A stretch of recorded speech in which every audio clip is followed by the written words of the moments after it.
Hello dear students, this is my 5th class and today we'll be discussing refraction through the spherical surface as well as refraction by the lenses, and if the time allows we'll discuss some more concepts like deviation by the prisms. Okay, so let's start the class. Okay, so today we'll be discussing refraction at the spherical surface. So first, let me draw the diagram. So this is a spherical surface having, say, refractive index N2. This is a spherical surface having refractive index N2. So this is a principal axis. So I have just assumed, or let us consider an object O on the principal axis. So this is the incident ray. These are the two incident rays emanating from the object O. Okay, after refraction, they will pass through the other medium. Here is the refractive here is the refracted ray, and here also this is the refracted ray. So these are the two incident rays emanating from the object, and these are the two refracted rays. As you know, where the refractive rays intersect with each other, so here is the image formation. So this is I, image. So I is the image for the object O. Okay. So this is curvature, means we can say radius of curvature for this spherical mirror or spherical surface. So let us draw a normal. Okay. So this will represent the normal at the interface. So this is angle of incidence and this is normal. So this angle will be the angle of incidence, and this is refracted ray and this is normal. So this angle must be angle of refraction. Okay. So let this angle be alpha and this is beta and this angle be gamma. Okay. Okay. So for the explanation we can write. So let me give you the explanation. The figure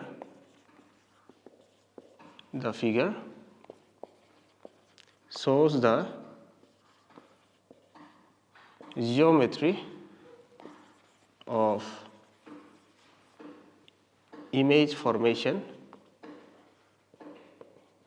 image formation. Okay, is it clear? So this is comma for the spherical surface,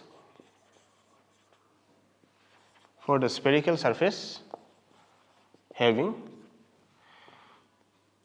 radius of curvature, or we can first write center of curvature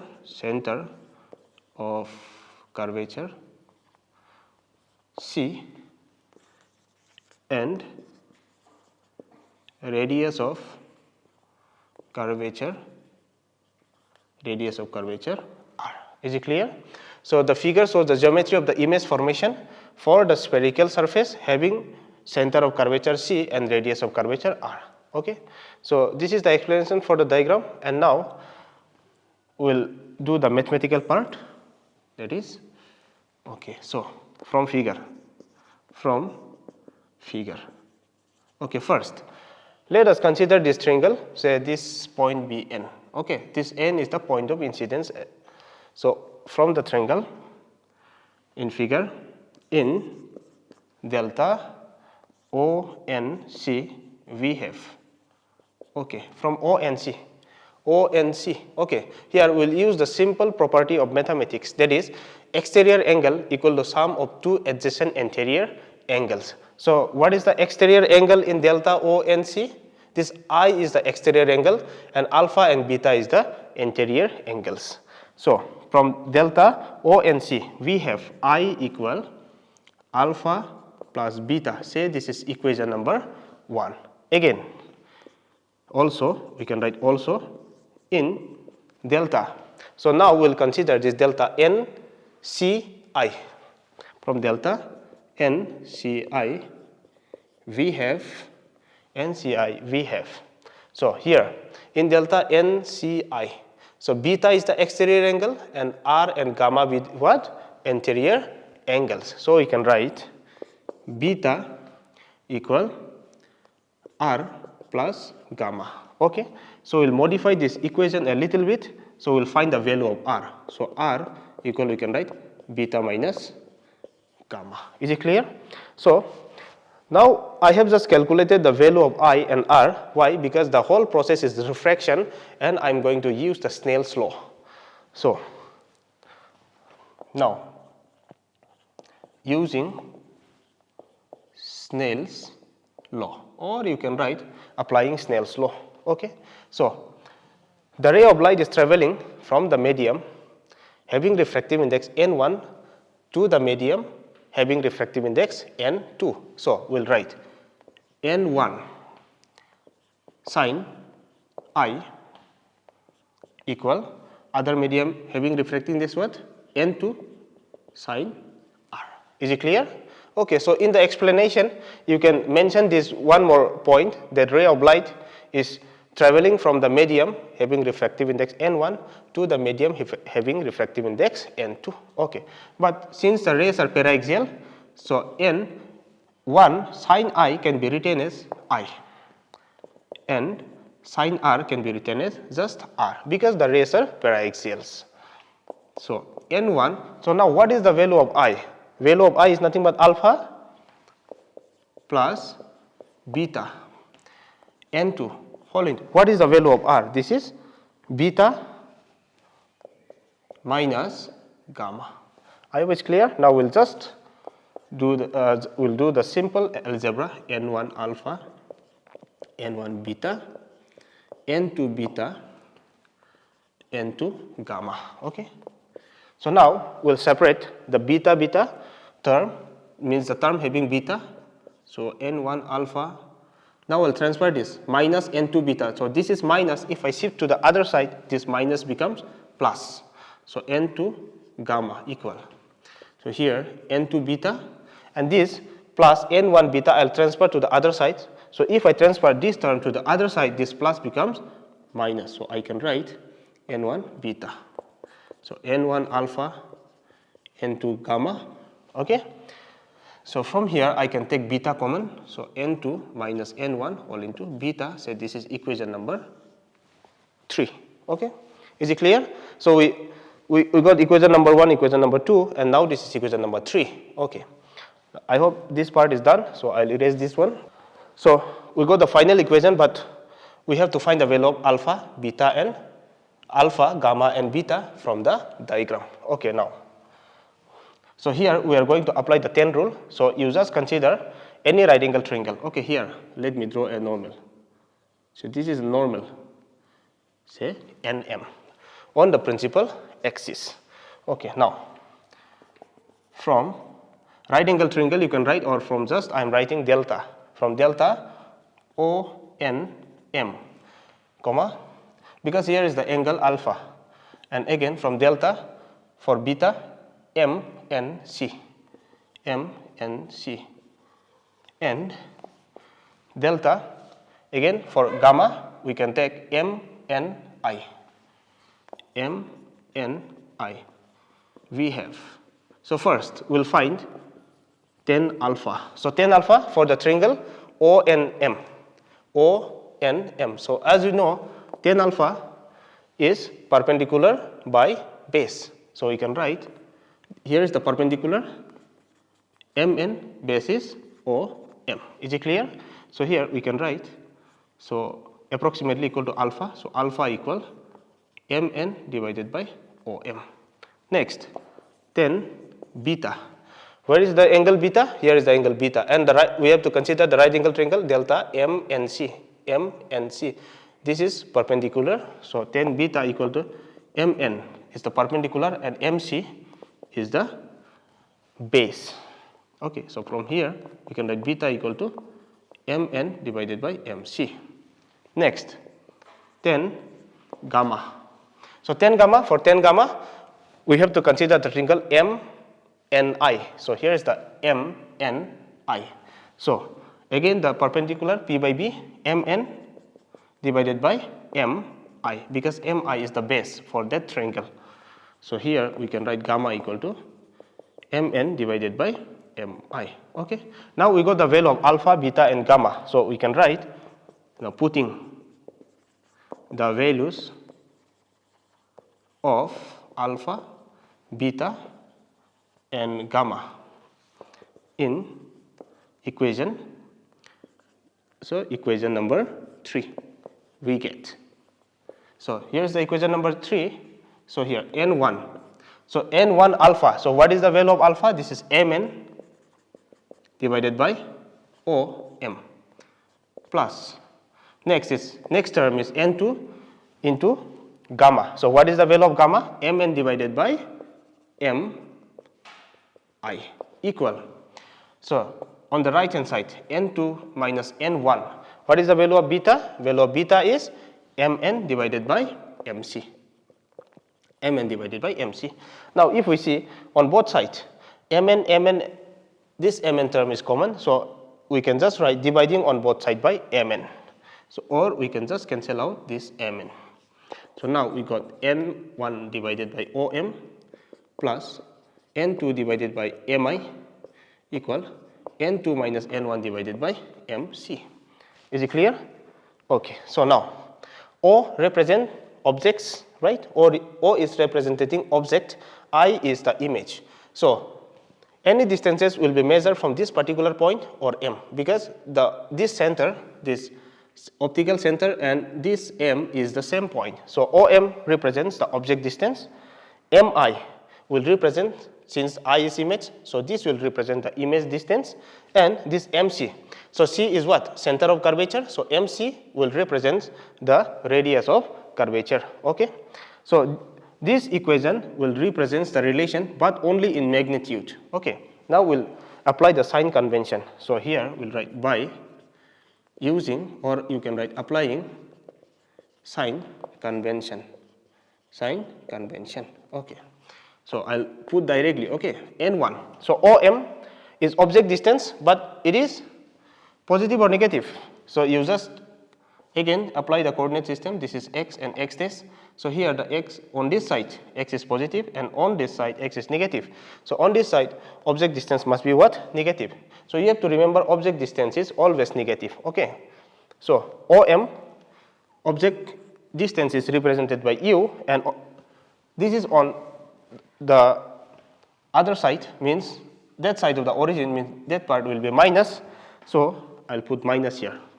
So n1 divided by minus u plus n2 mi represents image distance, that is v, right? So but v is positive because this is on the positive x-axis, or we can say this is in the direction of incident ray. So here I'll write plus v equal n2 minus n1 mc. mc represents the radius of curvature, and this is in the direction of incident ray, so we'll write plus r. Okay, so this is the required relation, or if you want to modify, so you just write n2v minus n1u equal to n2 minus n1 divided by r. Okay, this is the final expression, or you can stop here. Okay, now is it clear? So now this equation, this n2 by v and minus n1 by u equal n2 minus n1 divided by r represents the relationship between object distance, image distance in terms of radius of curvature and the refractive index. Okay. So now by applying this equation, we'll find the lens maker formula, or we'll study, or we'll run the different topic which is called refraction through the lenses. Okay, now here we have to remember, okay, this equation is valid only when the ray of light is traveling from medium 1 to medium 2. Okay, or we can say this equation is only for when the ray of light traveling from the medium n1 to medium n2. Okay, but when the ray of light is traveling from n2 to n1, means the opposite, so we have to just replace here. So here we can put n1, because now you see ray of light is traveling from n2 to n1. So here in place of n1, in place of n2, we have to put n1 divided by b, minus in place of n1 we have to put n2, and here n2 minus n1, so we have to write n1 minus n2 divided by r. Okay, so this question has been asked in 2020. So For this, for the coming year, maybe the numerical problem by using this formula will be very, very important. Okay, now we'll study the next topic, that is refraction by the lenses. Refraction by a lens. Refraction by a lens.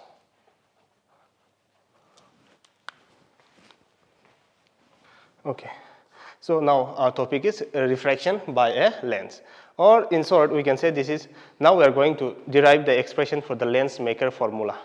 Okay, so the first, this is, we can say, so if we draw the diagram in a single step, here is the diagram. Okay, so O is the object and here I is the image for the object I. Here, this is double convex lens. This is what? This is double convex lens. Okay, but here I have splitted the diagram into two parts according to the book. So it is step 1. In step 1, I am assuming the first refracting surface, or I can say first interface A, B, C. Here is the A, B, C. And in the next part, I am assuming this next refracting surface A, D, C. So this is A, D, C. So how the image is formed? The first, we can see the image formation by two steps. Okay, the first. So here is the object. First, these rays emanating from this object gets refracted on this surface and they form the image I1. Okay, they form what? Image I1.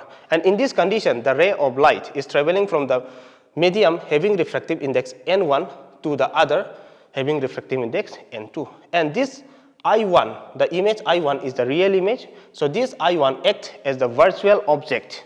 This I1 acts as a virtual object for the refracting surface ADC, for this refracting surface. So this I1 acts or serves as the virtual object for this refracting surface, and here at this particular point the final image will be formed. Okay, so for the explanation you can go through the book. Now because shortage of time, I'll just show you the mathematical part. Okay, so now here, okay, first, so just we have deduced the formula, so that refraction through the spherical surface, we are going to use that formula to write the equation for these two steps. Okay, so first for step 1, okay, so here we can write for the interface,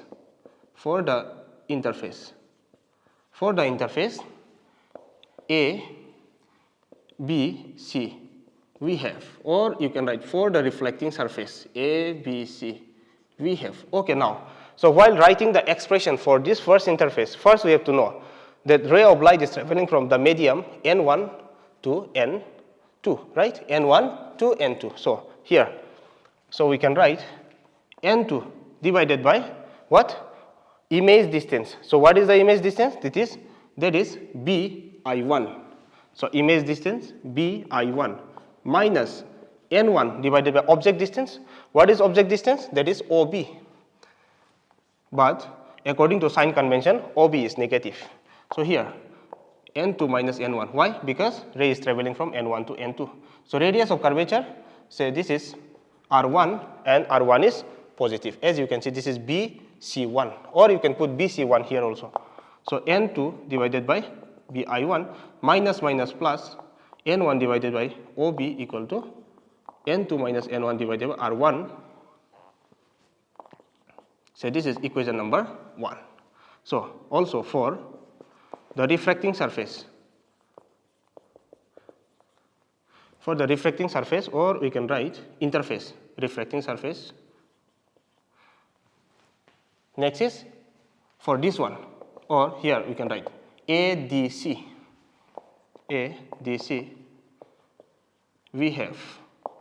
Okay, now here we have the ray of light is traveling from medium 2 to medium 1. Here the refractive index of medium 2 is N2 and the refractive index of medium, this medium is N1. So we can say here the ray of light is traveling from N2 to N1, just opposite to this particular case. Okay, so here, so what we have to do, so here N2 will be replaced by N1. So N1 divided by, what is the image distance here? So here is the image. So now you have to be careful with this surface, okay? For this surface, this is acting as what? Object. This is acting as object. And this is the image. This is the image. So first equation is n1 divided by image distance. So here the image distance according to the diagram is di, okay? Minus n2 divided by what? Divided by object distance. So since the I1 is acting as the object, so object distance will be di1, okay? Again, the ray of light is traveling from n2 to n1, so we have to write n1 minus n2 divided by r2. But as you can see, radius of curvature for this refracting surface is dc2, and this is what? This is negative, so here you have to put negative, okay? So this case is just opposite to this particular case. So this is n1 divided by di minus n2 divided by di1 equal. Taking minus common, so I can write n2 minus n1 divided by minus r2. Minus minus cancel out. So n1 di minus n2 di1 equal n2 minus n1 divided by r2. So this is equation number 2. Okay. So now we have got equation number 1 and equation number 2. Okay. For the next step, okay. So here we are assuming a very thin lens. So for thin lens, okay. So here the lens, it seems there is a thickness, but this thickness is negligible for our purpose. So for the thin lens, we can write, so B I1 is equal to di1 because the thickness of the lens is negligible. Okay, now in the next step we'll add these two equations, means we'll solve the two equations. So adding equation 1 and equation 2, so I'll write directly 1 plus 2, or in exam you can write adding equation 1 and equation 2. So what is equation 1? This is n2 divided by b I1 plus, this is n1 by OB plus n1 by di minus n2 divided by di1 equal n2 minus n1 divided by r1 plus n2 minus n1 divided by r2. Now you just look once, we are adding left side with the left side and right side with the right side expression. So this is the expression, but as we have mentioned here, bi1 and di1 is equal, and see n2, so this is just as similar or like terms, so that's why I'm cancelling out, because their sign is opposite, plus minus. So next step, n1 OB plus n1 di equal n2 minus n1, n2 minus n1, this term is common, so I'll write n2 minus n1 all into 1 by r1 plus 1 by r2. Okay, so say this is equation number 3.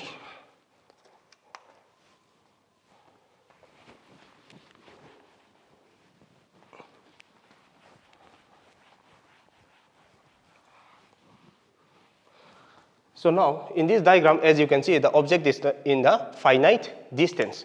What if the object is in the infinity? So if the object is in infinity,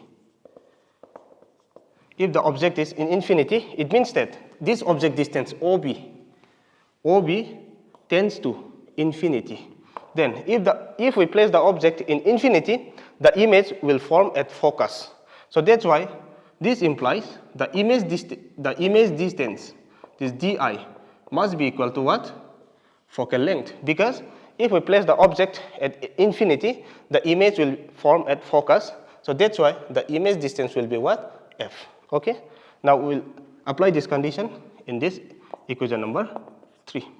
So n1 divided by, what is the value of OB now? This is infinity, plus n1 divided, what is the value of di? This is f, equal to n2 minus n1 divided by r1 plus r2. Okay, as you know, anything divided by infinity is 0, so we can write n1 by f equal to n2 by n1 divided by r1 plus r2.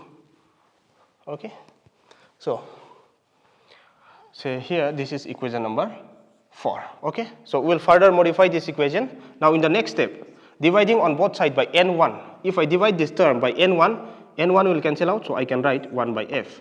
So here n2 divided by n1 minus n1 divided by n1 equal 1 by r1 plus 1 by r2. So 1 by f, so n1 by n2, this is refractive index of medium 2 with respect to medium 1, so I can write refractive index of medium 2 with respect to medium 1. n2 by n1 represents what? Refractive index of medium 2 with respect to medium 1. So n1 will cancel out, so we'll get 1. So 1 by r1 plus 1 by r2. Now we'll use the sign convention. Using sign convention. So 1 by f, n2 1 minus 1. So r1 is the radius of curvature for this first interface, for this one. So here the radius of curvature for this interface will lie on this side, means this is positive. And r2 represents the radius of curvature for this interface, and it will lie on this side. Okay, so this will be negative. It means that r2 will be negative and r1 will be positive. So we'll apply the sign convention now. So r1 is positive, but r2 is what? Negative. So we'll write minus 1 by r2. So this is the final expression, and this expression is known as the lens maker's formula. Lens maker's formula. So sometimes in exam, the question is asked like this: why this formula is called lens maker formula? This formula is called lens maker formula because by using this formula, we can design the lens of our desired focal length using according to our needs, means using this radius of curvature according to our needs. So this formula is particularly used for designing lenses. So this formula is called lens maker's formula. Okay, now from this expression we'll find the formula for thin lenses.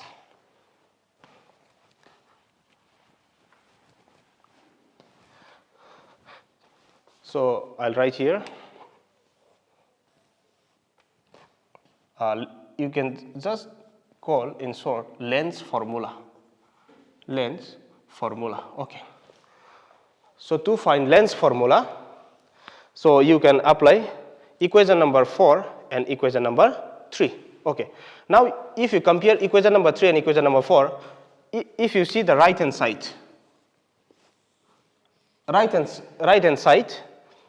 here also right hand side expression is equal, right? So we can compare this equation number 3 and equation number 4. So comparing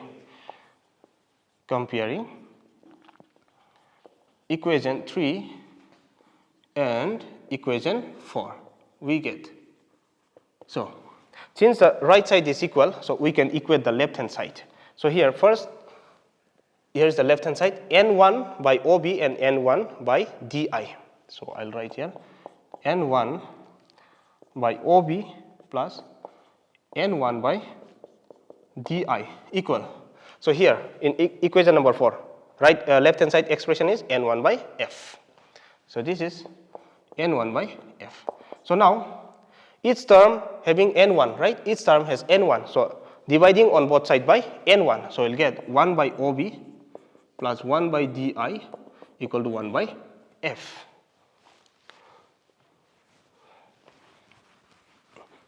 So now this represents the lens formula but only in magnitude.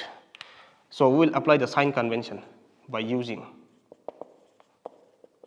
sign convention. Okay. So object distance is always negative, as you can see from the diagram. So I'll write here minus u. and di, because I is image, so di represents image distance, so this is plus and 1 by f. So if you further modify this equation, this 1 by v, 1 by u equal to 1 by f. And this is called the lens formula, especially for the thin lens. Thin lens, I mean to say, the thickness of the lens is negligible. So this is lens formula. Okay. So this formula is important, like the mirror equation is important for us for solving numericals. This lens formula is also important for the numericals related to lens. Okay. So for this one, because now we got the lens formula, if you want to derive linear magnification, especially for the lens. So linear magnification we can denote by m as in the mirror. So definition is same. Like in the mirror, what is the definition of linear magnification in case of mirror? This is the ratio of size of the image to the size of the object. So here, if we derive in terms of image distance and object distance, we can write v by u. V by, m equal b by u. Okay. So here we have to remember, if m is positive, the image is virtual and erect, and if m is negative, the image is real and inverted. Okay. So by using this formula, means the related numericals are there in the exercise, you try to solve it. Okay. Most probably this is my last class for this month. Okay. So I hope I have just teach you the most important part from the ray optics, and if time allows and if I get more classes, then I'll continue with the optical instruments, and in between ray optics and optical instruments, we got some natural phenomena like the human eye and defects of human eye and all these things. As I have told you earlier also, you try to go through all these things, and the dispersion is there. So as you know, the dispersion, what is dispersion? The process of splitting light into its constituent colors. So what is dispersion of light? The process of splitting a light into its constituent colors. Means that when white light passes through the prism, it gets split into 7 constituent colors. This is what they call dispersion of light. Okay. Sometimes you'll get the chromatic aberration. What is chromatic aberration? The inability of the lens to diverge or converge the light coming from the infinity to a single point or at the focus. Okay. This topic, if the time allows, we'll discuss in the next classes. Okay. So bye dear students, study well, utilize your lockdown time in proper way.